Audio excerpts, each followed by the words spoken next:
Good morning, everybody. Hopefully you had a wonderful weekend as we start to get closer to that last lap of summer. So hopefully you've been enjoying it. So first thing I want to talk about is don't keep calm because it's party time. Guys, right now it looks like the market is on fire. I mean, all of our equity accounts are up, up, up, up. So we have totally put the bear market behind us, right? There's no risk whatsoever moving forward because we are in the cusp of a new bull market for the next 10 years. So some people believe that, some people don't. Legendary investor Jeremy Grantham says the stock market has a 70% chance of crashing, and it could be an epic burst like the 1929 crisis. So, I mean, legendary investor whose expertise lies in major stock crashes says the market is heading towards a burst of bubble akin to the 1929 or 2000. British billionaire Jeremy Grantham, co-founder of investment firm GMO, which reportedly handles nearly $65 billion in assets. I think that gives him a little bit of credibility besides all the books he's written and everything else. Grantham estimated to have a $1 billion net worth himself, previously estimated an 85% chance that the market would crash, but now he's since downgraded to only 70%. So that's way better, right? Now, let's see if anybody can guess why he's downgraded it from 85% to 70%. Anybody up to speed on this, on why he's downgraded that? Or there's still a huge chance, 7% chance of a huge crash is not good. But 85% is worse. Still not great. I mean, anybody here want to risk 70% chance of seeing a 50% or more percent downturn? I mean, I certainly don't. Well, we'll find out why he's downgraded it and then why that may or may not make sense going forward. Despite the figures dropping, Grantham is convinced the market has created a perfect storm for bubbles, such as assets prices to burst, but said the emergence of artificial intelligence has delayed the pop. So he thinks because we now have AI on the scene that hasn't gotten rid of the pop, it's delayed the pop. Speaking to Wealth Track in an interview published over the weekend, Grantham, who specializes in long-term investment strategy, said stocks had benefited from almost perfect environment for nearly a decade. I'm only interested in the really great bubbles of 29, 2000, 2021, which are three senior bubbles in the U.S. stock market. We have checked off pretty much every one of the boxes. In 1929, it was Black Thursday when $14 billion was wiped off the market in a single day. 2000, NASDAQ lost 76% of its value in less than 2 years. In 2001, similarly took a 10% hit. Grantham said that a rally before his predicted crash was all present and correct, pointing out that the S&P 500 had a 20% rise in June compared to its October low. Grantham's gloomy predictions have a track record of being right. 2 years ago, Grantham similarly told Wealth Track that he expected to see a bubble of epic proportions because a number of different markets were trading at extremes, variously the housing market, the meme stock market, and the bond market operating at extreme lows. A year later, many of these assets saw major corrections, with meme-motivated shares like movie theater companies AMC seeing a massive drop-off by summer. So the AI mini bubble. Grantham said that he was disturbed by the emergence of a so-called mini bubble, which has ballooned as a result of disruptions in the tech industry. Businesses like Microsoft, which mentioned the phrase artificial intelligence 50 times in its earnings call on April, have seen massive growth in their share price. Meta is enjoying similar returns. CEO Mark Zuckerberg's wealth spiking around $40 billion, courtesy of shares he owns in platforms, since making announcements about pivoting from the metaverse to focus on AI. Oh, that's a good move, right? Getting away from the metaverse and moving to AI products and services. Grantham said he is currently unsure as to whether AI will be quick enough and strong enough to keep the market bubble from bursting. The investment expert said the emergence of technologies like ChatGPT as the reason he scaled back his predictions from a ridiculously high 85% chance to a 70% chance there would be a burst. So how far the technology will change the course of the market depends on whom you ask. Grantham pointed out, saying that there's a scramble of opinions on how technology will impact society. Some of the brightest people on the planet say it's all nonsense. It's all just a parrot learning by trial and error. Other people say it will change everything. It will double productivity and everything in between. Grantham's guess that AI is not operating on the same timescale as the bubble in the future is predicting. So what's he saying there, guys? Yes, AI is going to be huge. When will it be huge? In the next 3 months, or maybe in the next 3 years or more? We have a year or two here to have fairly traditional bubble losing air, a fairly traditional recession, a fairly traditional decline in profit margins, and some grief in the stock markets. We can do that before the real effects of AI kick in. So he's saying before the benefits of AI, we're going to see some downturns here coming up. So again, Does that mean we pull all of our money out of the stock market? No, it means that what? If your clients are retired, and that means they're depending, whether they actually truly are depending on those assets or really aren't depending on their assets, they're still emotionally depending on those assets in retirement. If they're retired, what is the most they should have in equities at this point? I don't care if they're 20, 30, 40, 50, but if they're retired or within a year or two of retiring, what's the most they should have in equities at this point? I agree, 50%, 40%, yeah. And if you don't agree with that, you know what, here's the thing, put me in front of your clients and guess what's going to happen to your client? By the time I'm done with them, they're going to believe you or they're going to believe me when it comes to how much money they have. If they have more than 50% of their money in equities, you're going to have a problem. Make sense? So I'm not saying move all your money out of equities. I always hedge your bets, but your hedge shouldn't be more than 50% in equities at this point. Here now, enough of that. Missy's got a great, an exciting piece of news that I think many of you will be happy to hear. So, Missy, can you kind of share people what you've been doing for the last month or two? I sure can. So let me just get my screen up here so you guys can see that. Yeah, thanks, Mike. So yeah, we've been working on a couple of modifications to the sales software. So for those of you that are users of the sales software, you may have noticed that last week we made a couple of changes to it. But for those of you that aren't familiar, I just kind of want to walk you through where what those changes are, and obviously it's still in the sale software section, but I'm just going to kind of walk you through, show you exactly the changes that we've made, and hopefully everyone feels like those are good changes. So we've certainly been working on them here for about the last probably almost 2 months, just to get everything reprogrammed again and make sure that it's working properly. So let me just pull it up here, and then I will put it into a little bit bigger screen. So let's see, are you guys having a hard time seeing this? Let me see if I can get this, whoopsies, a little bit bigger for you. There. Is that an okay size there? Perfect. So the modifications that we've made, first of all, kind of a global modification is we no longer have a 20-year plan. So you may have recalled way back when we first rolled out the sale, we actually had a 5, a 10, a 15, and a 20. 20 is just way too far out there. So we've actually removed the 20 altogether. So you no longer even have an option for a 20-year plan at all on any of the calculations that we're doing. The biggest change that we've made beside that is how we are handling the payout rate on anything that's requiring income.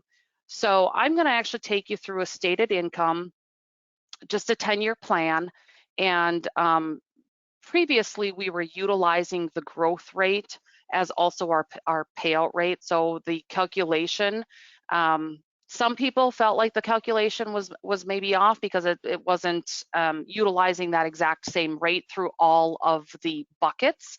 And so I'm just going to walk through an example because it will make a little bit more sense for those of you that aren't super familiar with it, and even for those of you that have used it before, you'll understand that we're applying now an actual separate payout rate versus a growth rate on the buckets that we're actually pulling income from. So, and you can also have some of those buckets are going to have combined rates because you may be deferring for a while, or you may be growing for a while before you begin taking the money, of course, if you're not in the first 5-year period.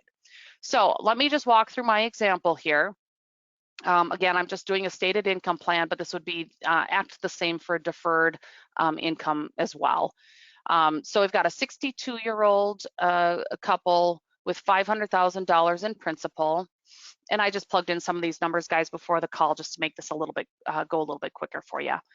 We're doing 60% in principal, 40% in market sensitive, and what we're asking for is $2,000 a month out of the sale plan for 10 years.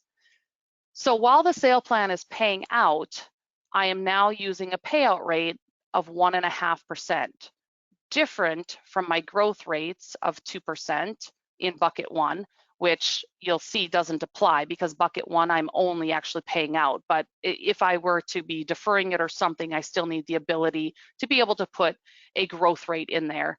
But in our case here, for a strictly stated income 10-year plan, that first bucket is going to be paying out immediately. So there is no room for growth or no opportunity for growth in that first bucket. Bucket 2 will have growth of 3%, bucket 3 a 6%, and bucket 4 a 7%. So when I go ahead and display that, and again, the important thing to remember is I plugged in 1.5 for my payout, and then 2 and 3 for my growth for buckets 1 and 2. When I go ahead and display this now, I'm going to go back up here to the top. You can see that it's showing a growth rate of 2%. Again, this is just simply showing the growth rate. It's not actually showing the payout rate at this point in time. But this bucket, because we're not growing at all, we're only paying out. So we need $115,000, $541 in order to furnish that $2,000 a month income for each of the first 5 years. Now, simultaneously, my bucket 2 is going to actually be growing at 3% for those same first 5 years before it turns into the same payout. So you'll notice here that now our payout rate is the same as it is in bucket 1, which is why we need the same amount of money. We need to grow to the same amount of money by the time we turn on that income at year 5. So previously that was not happening. It was just utilizing these growth rates. And so depending upon what growth rate you put in, you may have needed a different, or the calculator was telling you that you would have needed a different amount of money in bucket 2 to grow to versus bucket 1, which was confusing to some people. And so we've now changed that. So we're operating off of both a payout rate and a growth rate. So now, of course, buckets 3 and 4 are each growing. There's no payout that's happening because I've only asked for a 10-year payout in this particular example. So we're just using bucket 1 and bucket 2 for our payout, and hence I need $115,000, 541 when I turn to payout. So I'm going to go ahead, and I have, for this example, I've also enabled the asset breakdown, so where all of this money is coming from for each bucket or assigned to for each bucket, and then also where the income, that they have other assets and other income options as well.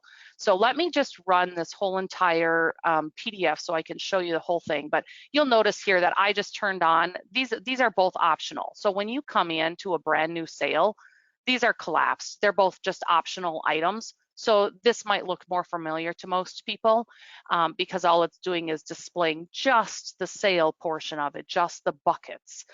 But because I've turned on the where is this money coming from, where are these assets being held section, that's how I'm enabling that sale plan breakdown.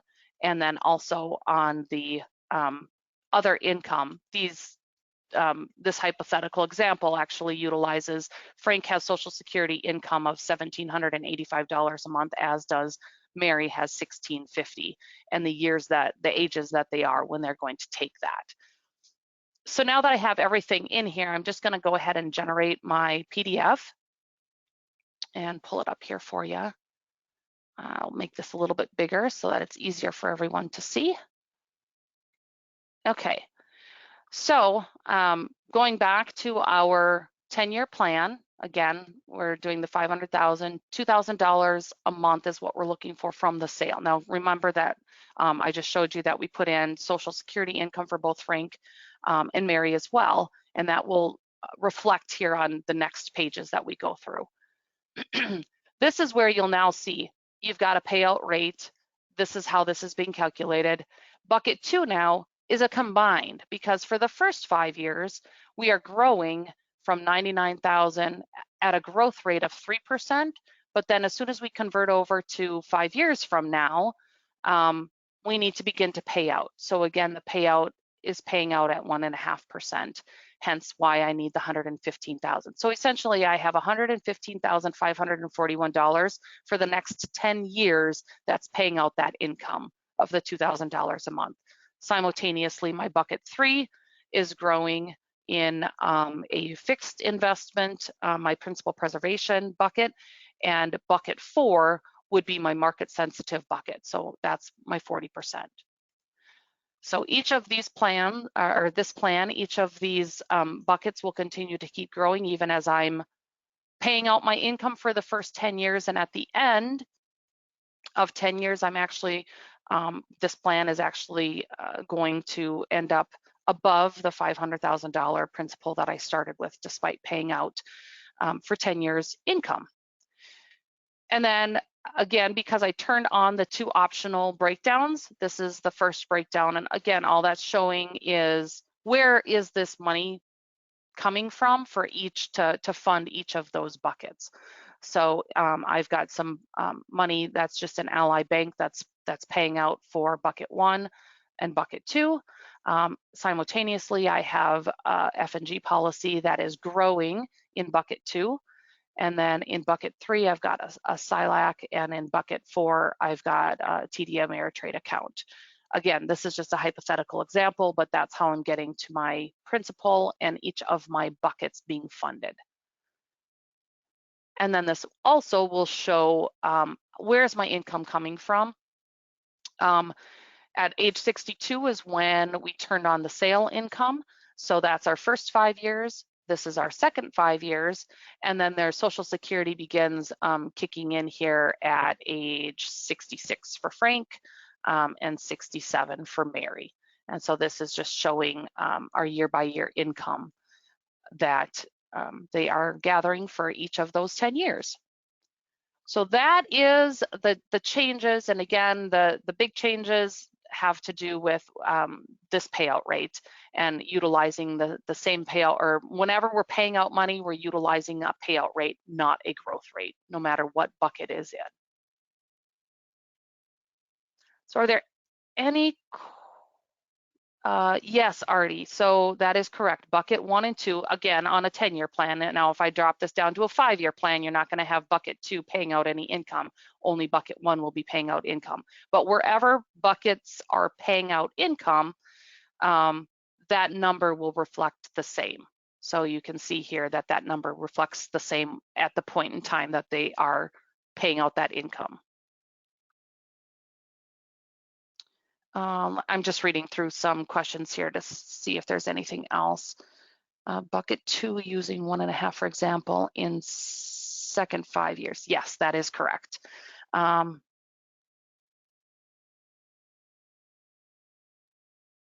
yes, you can use whatever you want to in bucket 1. A SPIA works just fine. Again, that payout rate will still apply.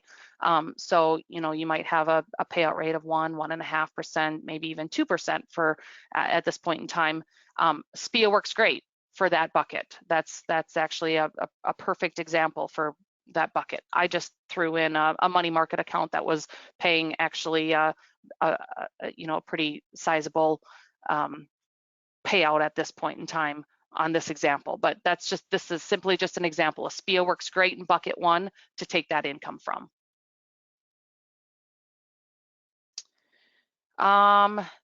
No, we have not redone the sale training video, but I think we can all agree that the concept is pretty easy. There's probably not a whole lot of explanation other than what I have here. So I guess I can always pull out this particular part and go ahead and utilize that as our new sale training video. So we will certainly keep that in mind as well. So any other? But if you have questions and about that, I mean, Jerry would be happy to volunteer. Jerry would be happy to walk you through if you have a question on this. But it doesn't really warrant a huge to record the whole kit and caboodle just on this. But if you do have a question, we want this to work well for you, so just give Jerry a call. And the same thing works, guys, on deferred income. So it's operating the exact same way. So in this case, I'm just going to go ahead and defer this for 3 years before we start taking out our $2,000. Everything else will be the exact same here. When I display this, you are just going to see here, this is our deferral period. So remember, 115 was our magical number that we had last time. That's what we need once we start to take income. Right now, we are deferring for a 3-year period before I begin taking income. Hence, in this case, Frank and Mary would be working for 3 more years before we start worrying about taking that income. So in this case now, my growth rate does apply in bucket 1. Also, growth would apply in bucket 2 for both this 3-year period of time plus the 5 years before it begins paying out. So again, the payout rate will only apply once we get to year 3 in bucket 1, which would make also year 8 in bucket 2, because I've got those first 3 years of deferral before we go into taking any income. So yeah, the concept is pretty easy. Jerry actually chatted back in here with us. He says he's very happy to help.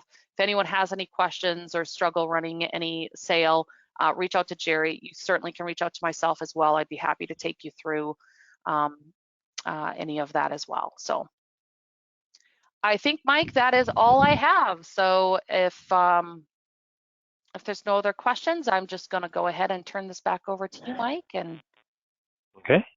we can pick up where we left off. Thanks, guys. Okay. There you go, Mike. Should be back at you. I think I show on the right screen now. Nope, actually, it's showing your presenter view screen. Showing next. Okay. Yep, showing next. So let's see. It is or is not showing the next? Yep, it's showing next. So we need the other. Okay, screen. good. Okay. So this is an article out of the Society of Financial. It's showing your preview. Oh, still not the right one? Yep. It's still showing your preview. I think you just got to switch. Oh, they doggone thing changed the names on me. Yep. Yeah. There you go. Okay. Perfect. So this is an article out of Society of Financial Service Professionals, the Journal of, and it's talking about a producer's credo. And the reason that he's talking about this is we tried, the Department of Labor in 2015 tried to force us into a credo of their design, which eventually was put down, which is good. Then the National Association of Insurance Commissioners took action, and what they call the Suitability and Annuity Transactions and Model Regulations, number 275. At this point, 24 states, or half the states, have adopted this. So if we don't have a credo, one's going to be foisted upon us. So we might as well come up with our own, and there's ways to really leverage that. But in this article, this gentleman actually spent a lot of time walking through some of the key words and tricky phrases, and I think he's got some great stuff in here that we can actually use. And in the end, I'm going to show you that we've actually done one for you already. So in this article, this is right out of the article, it says, what is client's best interest? What does that mean? Client's best interest is largely an attitude in which I put my client's interest ahead of my own, while at the same time being aware of and acknowledging my own interests through disclosure to my clients. So here's the thing. When you say I put my client's best interest first, everybody will tell their client, hey, that's putting your interest ahead of my own. You know what most guys don't include? This. While at the same time being aware of and acknowledging my own interests through disclosure to my clients. So when somebody says, I'm going to put my own interest before your own, do they wholeheartedly 100% believe you?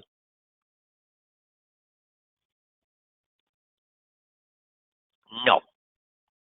So what is adding, while at the same time being aware of and acknowledging my own interests through disclosure to my clients?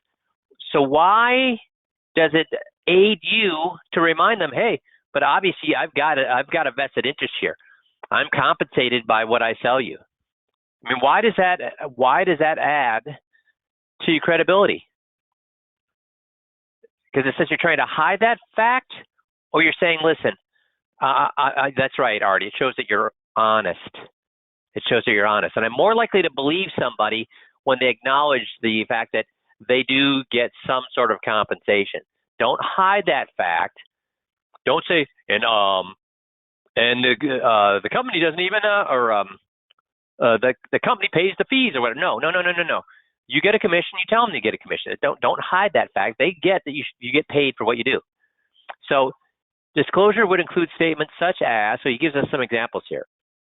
I help my clients appreciate the personal appreciate the personal risks they encounter, assist them in determining which ones are most important to them, and when appropriate, help them find insurance solutions that are suitable and ultimately ones that the client can declare to be in their best interest. I love this. And ones that I'm going to help them walk through this, and I'm going to keep helping them walk through it until the client declares, not I declare, the client will declare it to be in their best interest. I love that. I primarily represent the insurance company, whether appointed with just one company or many, and I get paid a commission when my clients buy any type of policy I'm licensed to sell. I'm going to, tell them that. They know you do. Do you really think they don't get, do you really think they don't think you're being compensated? Of course they know you're being compensated. So when you don't bring that up, that makes them feel like you're trying to hide something from them. Don't. Just come right out and say it. The compensation I receive is typically a percentage of the premium you pay, and depending on the compensation arrangement I work under, I may also receive bonuses or employee benefits. So one of the things that, if you ever run into this, we've got an objection to handle this, though. So you go ahead and are honest with them, but then it says typically a percentage of the premium you pay, depending on the compensation arrangements I work under. So here's the story that I used for that. So we've all, most of us, 99% of us, have sold or bought a house before. So if you'd ask a client this, have you ever bought or sold a house before? Obviously, they're living in a house, so you know they have. Okay, so if when you were selling your house or buying your house, so let's say when you're buying your house, you were given the choice of paying a 5% commission up front, 5% commission up front on that house. So let's say on a $500,000 house, that'd be a $25,000 commission, or 1% a year based on the value of the house as long as you own the house. Now, when we buy a house, is that a long-term situation or is that a short-term? And you guys answer me this. Is that a long-term or a short-term situation when we buy a house?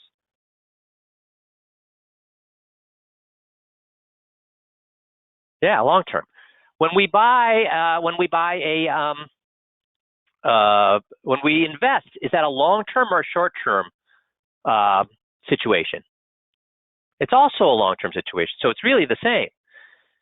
So if it was 1% a year, how long? If your house did not go up in value, do you plan on your house going up in value or plan on your house not going up in value? What does everybody say to that? They plan the house going up in value. Well, let's just be conservative here and say it did not go up in value. So within how many years would you end up paying more if you just paid 1% a year based on the value of your house? Within 1 or 5 years. Now, here's the thing. If your house is going up, then it could be within 5 years, 4 years, or even 3 years. And now all of a sudden you're actually paying more. And that goes on for how long? Forever. So how much more could you end up spending? So if you were given the choice of 5% one time up front or 1% a year based on the value of your home every year you own that home, which would you choose? What is everybody going to say? What will everybody say? Yeah, they're going to say, and then they say, that's the way I work too. When it comes to finding you an investment that'll work, now here's the thing. If you sell both annuities and you sell money management, well, then you're going to have to say what? What would you say to that? Because then you're doing some of this where they want to pay up front and some of this where they're going to pay ongoing. What should we always do? Is there any one? Explain both, right, Mark? You explain both and say what? There's advantages and disadvantages to both. Is either one better or is either one worse? No, they're different. So what we're going to do, just like we're diversifying your investments, guess what else we're going to diversify? How you pay for those investments. Does that make sense? So I only get paid when you, the client, buy a life, health, disability, long-term care policy or annuity. This said, I assure you that I will do my best to help you find insurance products that meet your needs, are consistent with your time frames, risk tolerance, and resources. And most importantly, I will make recommendations that if I were in the same situation, I would make for myself. So I think there's lots in here you could use. You don't need to use all of it, but there's lots of things in here that you could use. And then now let's talk about suitability. What is suitability? In fact, the issue of suitability is like buying a suit or dress. There's a wide variety of sizes, fabrics, styles, and colors, and you probably quickly eliminate all but a few of those choices to make your financial selection. This is how I help my clients, exploring suitable insurance product choices and providing enough information that is relevant to your circumstances so you can ultimately decide from a small selection. So instead of choosing from 100 different things, I'm going to actually help you boil it down to maybe 3 or 4 choices, the options that are in your best interest from your standpoint. In summary, what can you expect from me? I will use reasonable skill, care, diligence, and good judgment as a basis of showing you suitable options to satisfy your risk exposures. My recommendations will be in writing. I love this.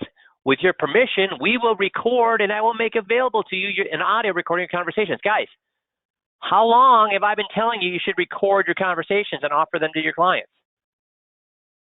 This is not me saying this. This is this guy's recommendations. The guy who wrote the article, his recommendations and what he says to his clients.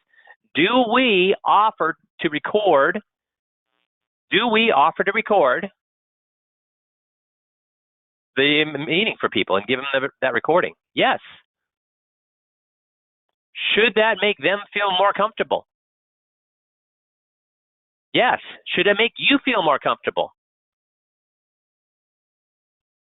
If you do motivational interviewing, should it make you feel more comfortable? Because if you do motivational interviewing, do you sell a single thing to somebody?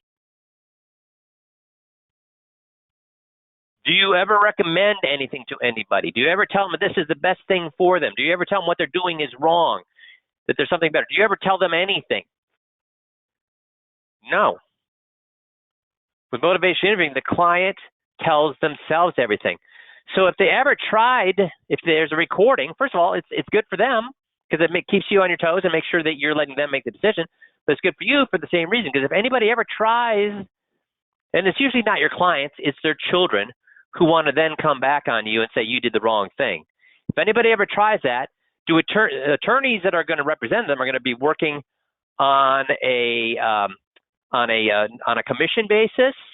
They can call it anything they want, but on a commission basis, or only if there's an award.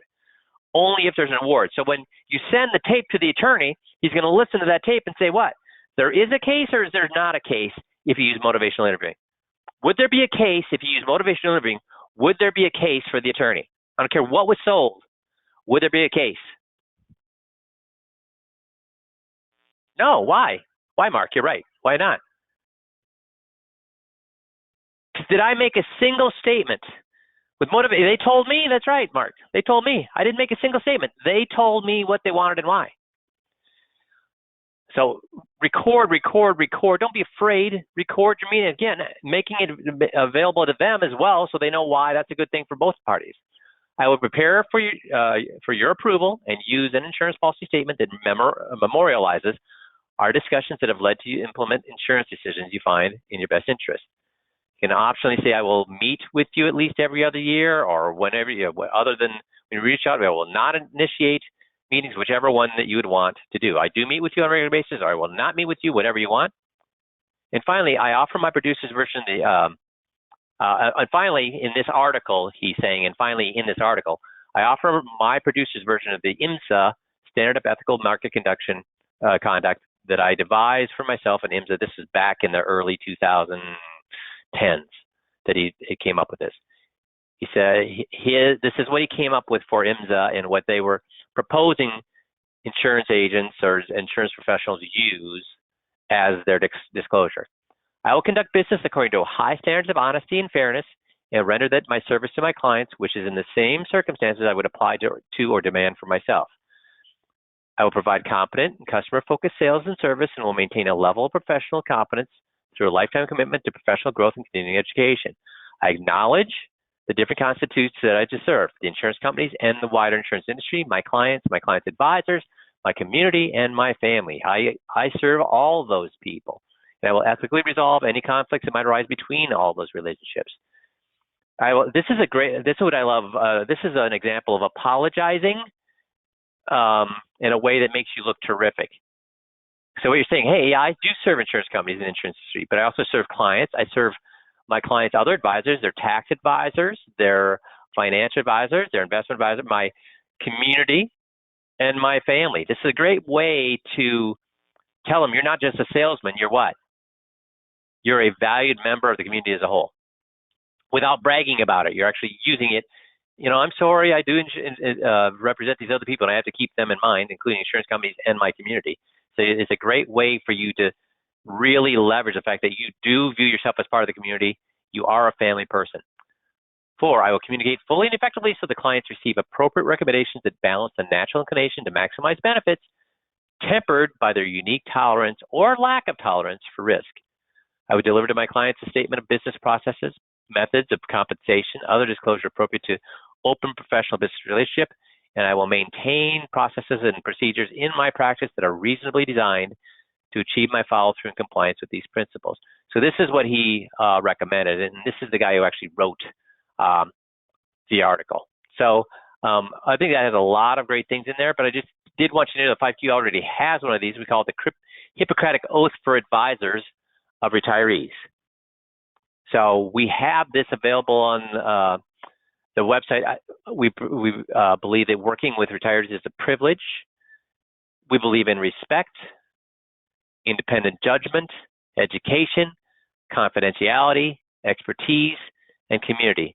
So this is available on the website. Missy, where's that available? Sure, it's underneath the low-cost marketing. And then if you go to the non-USP aligned systems, it's actually just listed there as the Hippocratic Oath for Advisors of Retirees. Let's see here. And is it a Word or a PDF? It's actually a PDF. It's actually just a PDF. It's in case somebody wants to make changes, could we also offer it in a... Yep, I'll go ahead and put the working document out there as well. Right up, it's in alphabet. There you go. There it is. Okay. So you see this is in the low-cost marketing down at the bottom, non-USP aligned, and Hippocratic Oath. Hippocratic Oath. So, and then guys, I would have it. I had this framed in my office so people could read it. In my office, I'm sorry, or in my waiting room. In my waiting room. So I had this in there, and I had pictures of all my smiling clients in there. So does that make sense? Now here's the problem. This is just a piece of paper, and you can say blah, blah, blah all day long. So what they hear is when you tell them all these things, do they still believe you when you say it? We're moving them towards belief, but are they at the 100% level? No, it's still blah, blah, blah. Of course you're saying that. They want you to prove it. So how do we prove that, guys? How do we prove that what we're going to do is in their best interest? Well, first of all, at the first meeting, do we make any recommendations at all at the first meeting? Any recommendations at all? They say, hey, what do you think of this variable annuity? What do we say? Well, variable annuities can be very good. So I guess I couldn't really give you an opinion at that point. I'd have to take a look at it. But, I've seen some really good variable annuities. I've seen some less than good. But yours, there's obviously good reasons that your advisor chose that for you. So we'd have to take a closer look at it. So am I telling them it's good or bad, or am I just moving forward with the process? See, in the first meeting, we don't give them, we don't sell anything. We don't do at the first meeting, do I tell them how great I am? Do I tell them about my experience? Do I tell them about my certifications? Do I tell them about my education? Is there any of that in the script for the first meeting? No. We set the tone and say, hey, obviously you have questions.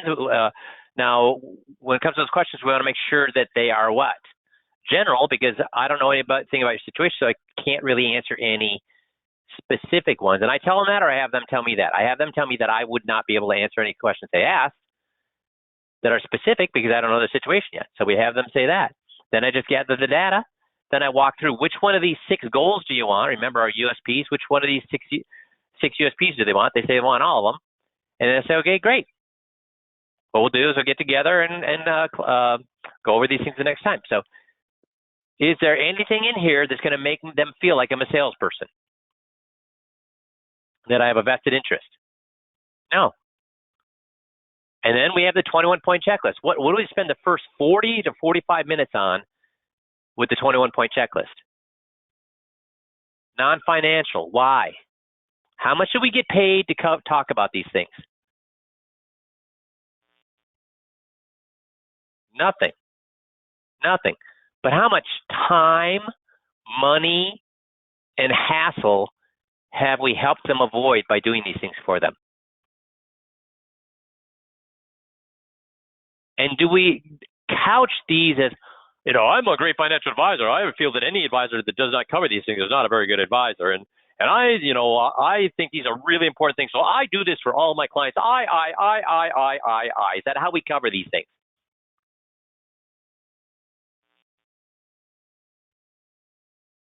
No, we apologize. Yeah, I'm sorry. We have to cover this. Advisor's guide, trust, power of attorney. I know these things are boring. They're icky. They're putsy. And I know you want to get to the fun stuff, the sexy stuff, your investments. But can I share with you why? Again, I'm apologizing for these things, not bragging about these things. I'm apologizing for covering these things, not bragging about covering these things. And when I apologize for covering these things, what happens magically? When I apologize for covering Survivor's Guide and covering the power of attorney and covering the medical power of attorney and covering electronically filing and covering the quality of life, when I'm apologizing for covering these things, what happens? I'm sorry, I'm covering these things. They say, no. You should be covering them. You'd be a lousy advisor if you didn't cover these things. Any advisor that did not cover these things is a bad advisor. No, thank you for covering these things because you'd be bad if you did not cover these things. So who's telling them that I'm a great advisor then? Me or them? Who's telling them that I'm a great advisor? Am I telling them that? Am I inferring that, or am I letting them tell themselves that I'm a great advisor? That they wouldn't want to work with any other advisor that did not do these things? Yeah, they're telling themselves. Does this add to the trust then? They think, because guys, those of you that have done the 20-point checklist, what happens when you do this? They're like, wow, it's the first time an advisor went through these things. Wow, you are different. Wow, they kind of, have you noticed that they relax when you do these things? They relax because they're like, wow, this is the first advisor is not just right after my checkbook. Because every other advisor they've sat down with, how long is it from the time they sit down with them, how long is it before that advisor is right into their investments? How long is it with other advisors that are not 5Q trained, how long is it before that other advisor gets right to the money?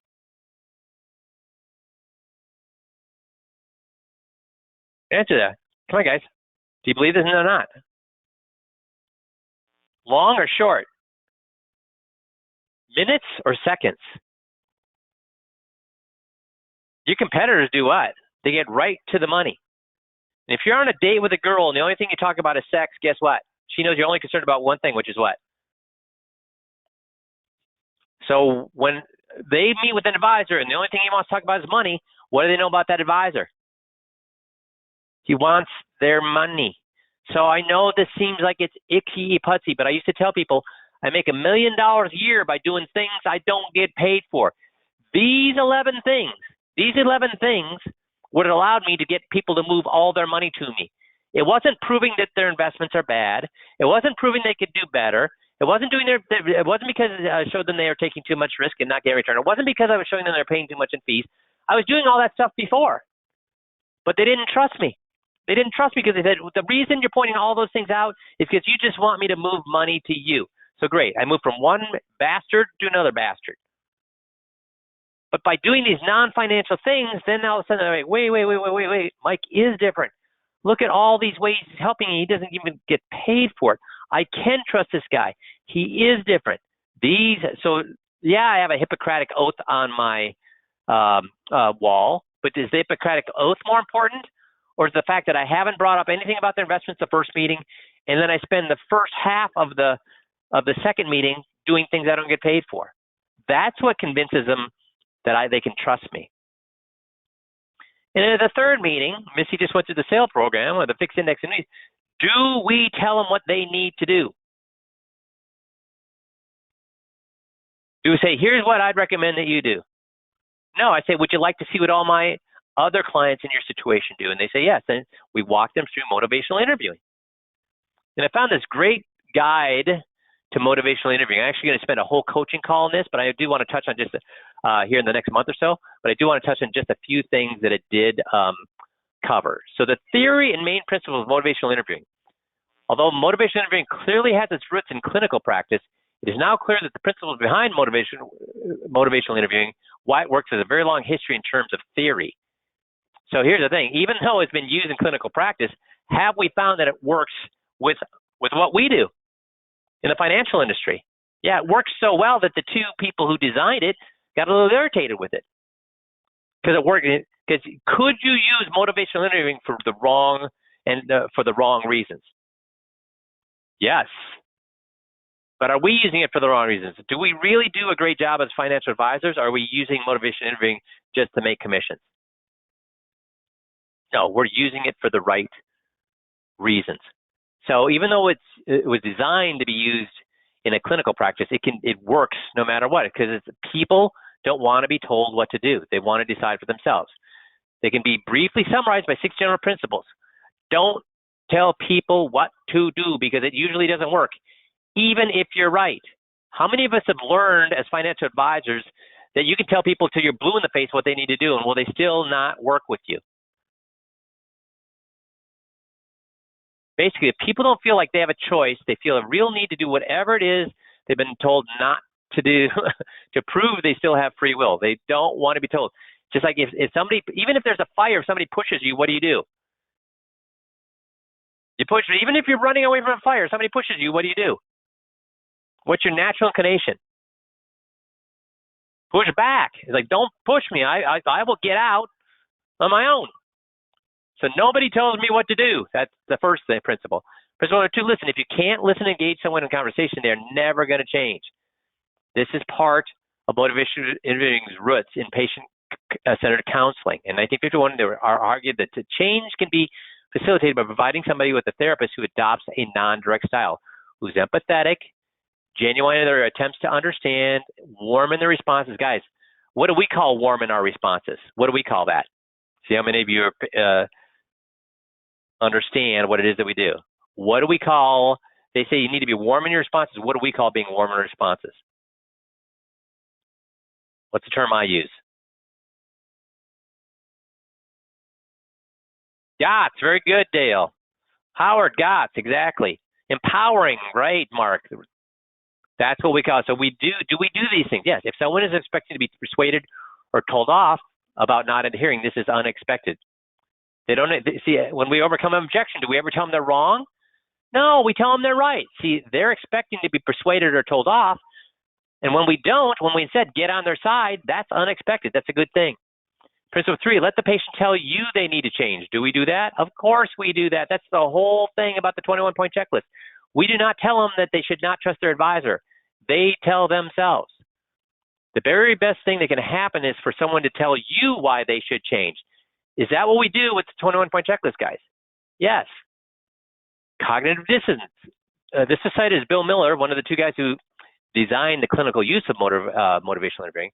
He's not so keen on this now, but we rather still like it. Basically, cognitive dissonance was provided by Leon Festinger to be a feature of the situation in which people are struggling with the choice about changing, which is making them feel uncomfortable. Guys, is leaving their current advisor, their current situation uncomfortable to them? Does anybody like hassle? Does anybody like change? Does anybody like confrontation? Leaving their current guy is change, it's hassle, it's confrontational. Even if the guy is nice about it, they still have to tell that guy that they've worked with for years, I don't like you anymore, I'm moving to somebody else, or I don't trust you as much as I used to, I'm moving. So it's all those things. They don't feel comfortable moving.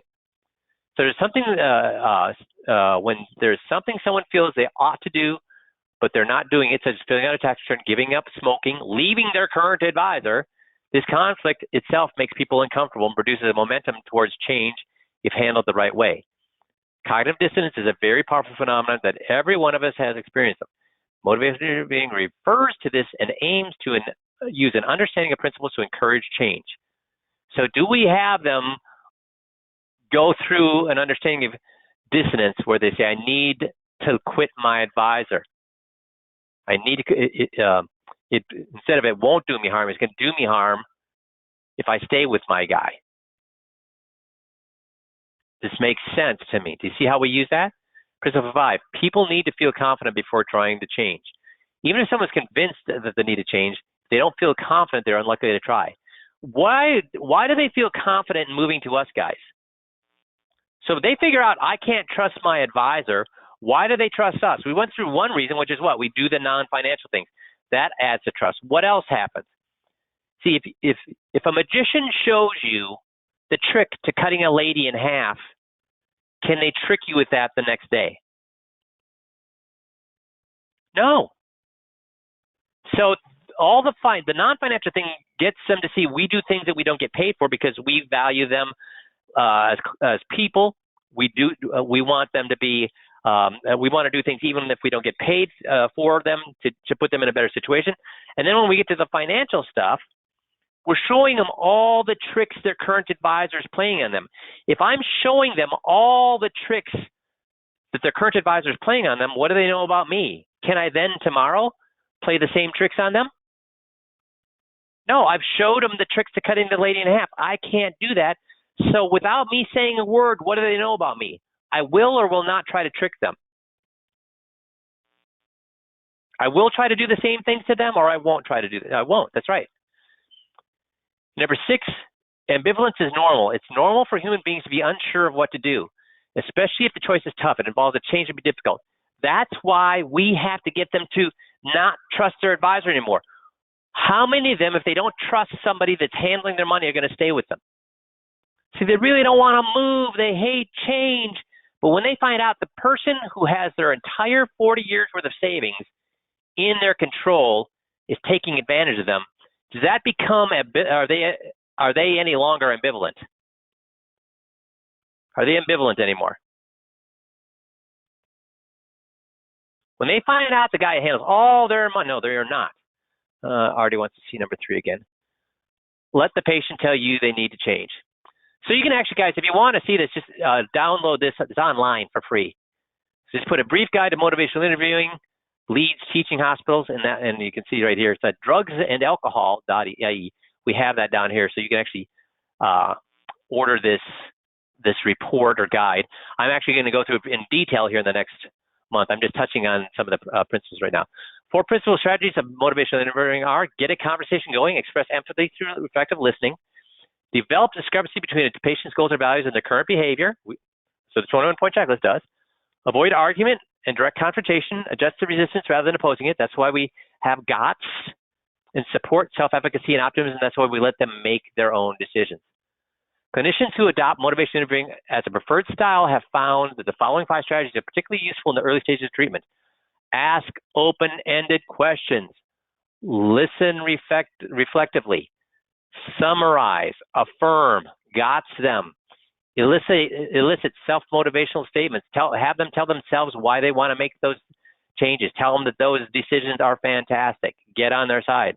In using motivational interviewing in practice, your initial goal is to engage the patient in conversation. Without this, of course, nothing will happen. So I'm going to go through this all in a whole coaching call here in the next month or so. But when we do this, do they trust us? As compared to having a credo, the Hippocratic Oath, those are all both great things, but are the things that are in writing important, or is it how you act that's important? When somebody tells you they're going to do something, is that important, or is them actually doing it the important thing? And by doing our process, are we actually following through on all of these things? Conduct business with the higher standards of honesty and fairness. Provide competent customer sales and service. Acknowledge different constituents that I serve. I'll communicate. Do we do all these things by actually doing them versus saying that we're doing them? It's how you act. Does that make sense? So yeah, if you want to do some pre-homework, you can order this. Otherwise, I'm going to be going through it in much more detail here in another full coaching call sometime in the next month. So does that make sense to everybody? And I will Super. go ahead So and we will link to the brief guide with the call as well. So if anyone's looking for that actual link, you don't have to take it off of the bottom of the slides. go to the movie. Okay. Well. So just go underneath okay. the call replays. Perfect. Awesome. And then, guys, we have 3 minutes to the hour, so we'll get started a little bit off after the top of the hour here. And we're going to be talking about motivational interviewing and these things in more detail. But again, we're just going to do it briefly. We're going to dive really deep here in the next hour or so, in the next month or so on this particular topic. So thanks, everybody. And those are going to be on the script call. We'll be starting just a couple minutes after the top of the hour. Thanks, everybody.